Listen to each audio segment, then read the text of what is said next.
floods somewhere in that state almost every year, but the granddaddy of it, of course, was Hurricane Katrina, where hundreds of thousands of people experienced damage to their homes. A third of the housing stock of our state was damaged. So when the waters finally came down and people were allowed to go back into the city and go into their homes, what they found was, just absolutely almost incomprehensible.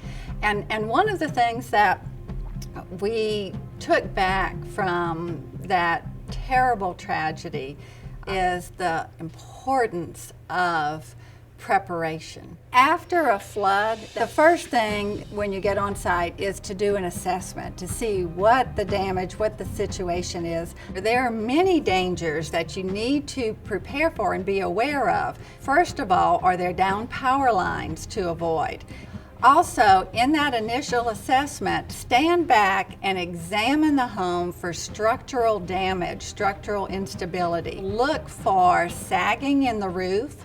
Look for leaning of walls, damage to supports, and separation from the foundation, as well as diagonal cracks, which could mean that there is a settling problem. There are many potential contaminants. Lead-based paint in any home built before 1978 is a potential hazard.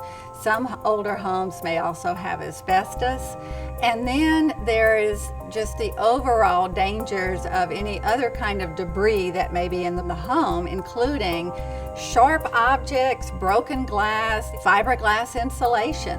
Now, if the home was flooded with rising floodwater, assume that's contaminated as well. Floodwater may contain sewage, could carry disease, but also floodwaters can pick up chemicals, fuels, pesticides, anything that was flooded out in the area. Even if there wasn't flooding, if water entry came in, mold could be a big problem as well.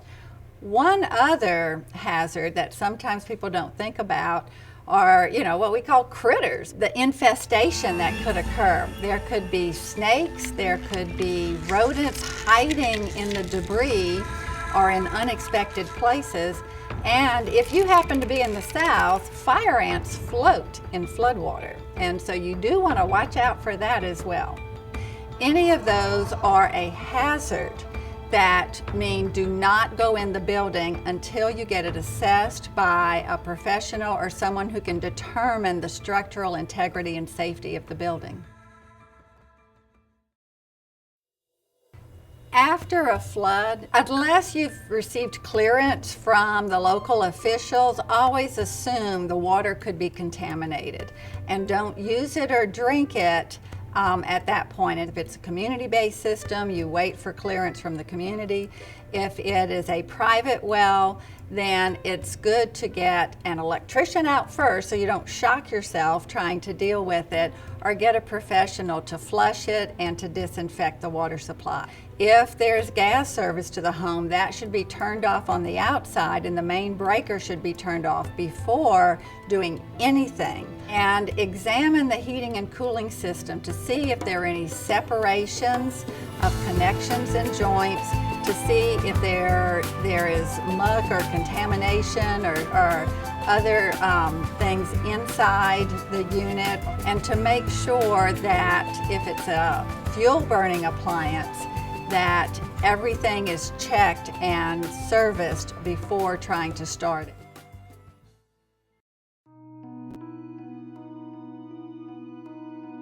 It's very helpful to assess your resources. First, examine your insurance coverage and see what is and isn't coverage. Many homeowners' policies do not cover mold. If you don't have flood insurance, then your homeowner's insurance may not cover damage from flooding.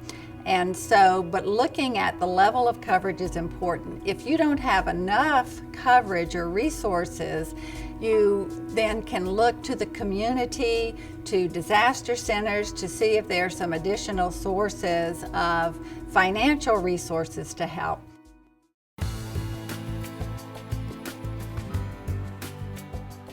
Hiring a professional after a major disaster can be a very difficult process because there are probably not enough to go around. And so there may be resources from your local permit office, or if there is a disaster recovery center that can steer you to some appropriate professionals. I would suggest make sure that whoever does the work, it could be an engineer, it could be a certified or licensed home inspector, or even an experienced building contractor who is licensed, and make sure they have insurance and are approved to work in your location. Examine the capacity you have in your own household. Do you have skills that can be used? Do you have a health condition where that would make it to where you should not be doing the cleanup and restoration work? Because keep in mind, all these contaminants can really take a toll on even a healthy person, much less anyone who has a health condition.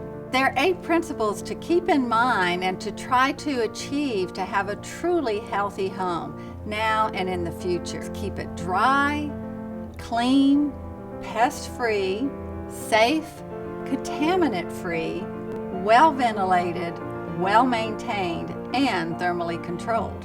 You know, hindsight is 20/20, but foresight is priceless.